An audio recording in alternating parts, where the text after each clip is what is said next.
မင်္ဂလာပါရှင်ဒီနေ့မှာကျဲပွဲအငယ်ဆိုတဲ့ကြပြလေးကိုဖတ်ပြပေးချင်ပါတယ်ကြပြဆရာတော့ဝိုင်းချိုဖြစ်ပါတယ်နော်နားဆင်ပေးပါကျဲပွဲအငယ်မစုံစည်းမှုတွေကစัจ java လာအနန္တမျောလင်းချက်ကမမြင်ရအောင်မှုံမွားလာတဲ့ကျဲပွဲအငယ်ဝမ်းနေစရာအကောင်းဆုံးအလင်းနှစ်တွေကိုဖြတ်လို့အသက်လူပြေးလာတဲ့အလင်းနဲ့မိပွားစားလေးသူ့ကိုယ်သူလောင်ကျွမ်းပြီးမိပြတိုက်လို့ရတာဖူးစာကုံမျက်ရည်ခံတော့မဲ့ကျဲပွန်းအငယ်အသေးခွင်းမြားကိုခွေးတကောင်လိုမျောစောင့်နေရတာအလင်းနှင့်တန်းပေါင်းများစွာပြေးနေတဲ့မိုးဆိုးစီရှော့ကျိုးကုံနှလုံးသွေးခံတော့မဲ့ကျဲပွန်းအငယ်ရုပ်ခန္ဓာကိုလူအဖွဲ့အစည်းမှာရစ်ပူစော်ပြီးနာခန္ဓာကိုရေးချင်ရရေးနေမိတဲ့ကျဲပွန်းအငယ်မျက်လုံးတွေကမမြင်နိုင်တော့လောကမှာအဖြူစင်ဆုံးအရာဟာအဖြူရောင်တကာထက်ဝါညစ်ခဲ့အချိန်နဲ့အမျှမီးပန်းပွင့်နေတဲ့ကျဲပွန်းအငယ်ယူမိုက်မှုအပေါင်းကိုကျဲပွန်းအငယ်ကရဲတယ်သူရဲနေပုံကမျက်ရည်အဆက်ဆက်ပဲ့ထွက်လို့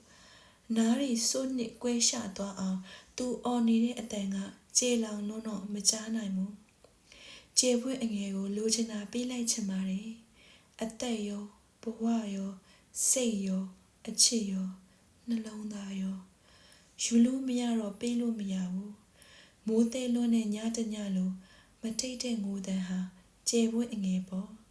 မမြင်ရတဲ့အလင်းဆက်ဟာကျဲပွင့်အငယ်ပေါ့မိုးသေးလွန်းတဲ့ညတညလိုကျဲပွင့်အငယ်ဟာကစားစရာအယုတ်တစ်ခုမဟုတ်ဘူးကျဲပွင့်အငယ်ဆိုတာ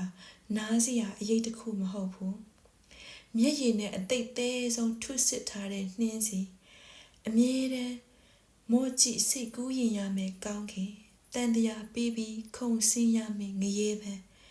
အထီးကျန်ဆုံးအမုန်းတရားတွေအထီးနာဆုံးနင့်သေးမှုတွေနဲ့နာနာချင်းချင်းလှပနေတဲ့ဓာသွားနူးညံ့တိမ်မွေ့မှုအရာမှာကျဲဝင့်အငယ်လောက်မာကြောတာနှစ်ခုမရှိဂန်းကော်ပွင့်တယ်လို့ကြွေနေတဲ့ကျဲဝင့်အငယ်သွေးအလူလူဒဏ်ရာတွေနဲ့ကျဲပွန်းအငွေဒီဘဝကလွဲပြီးနောင်ဘဝဆက်တိုင်းကျဲပွန်းအငယ်ထံလေဆင်းပြရမယ်ကဘာမကြေတဲ့ကျဲပွန်းအငယ်ကိုပြောတာထက်ပြောစီချင်ပါတယ်